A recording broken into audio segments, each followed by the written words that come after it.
So what you can also do is import out image sequence inside of Adobe Premiere Elements. So sometimes you get a media in the form of image sequence. You might have exported it into from one application, and you may want to import it out over here. So in that case, you can go around under project assets and then double click over here. And then I'm going to go around under my desktop right here where I have my image sequence right here. So if I were to select this, then only one image will be selected. But you have to keep in mind that the image sequence number should match out. So it should be serial in number, just like this, like 000, 1, 2, 3, and so forth. So once that is done, you can see that you can select numbered stills, and the image sequence should be in the same format as well.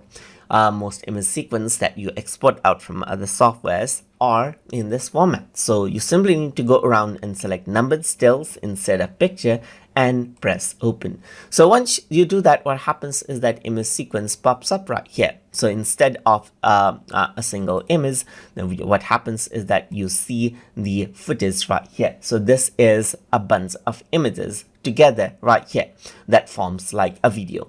So when you import out image sequence like this, you may not get the correct frame rate. So in order to change that out, you can go around over here onto let's say, for example, select this. You can go around onto file and interpret out the footage. Right now the frame rate is 29.97 as you can see, but the frame rate is actually, let's say, 24. So you can go around and change that out and press OK, and now the frame rate is corrected right here, just like this. And as with any other video, you can go around and bring it out onto video layer and start editing it right here. So that is how image sequence works. That is how you can import out image sequence so that you can easily edit it inside of Adobe Premiere Elements. So I hope you guys learned something as always. And as always, please like, comment, share, and subscribe.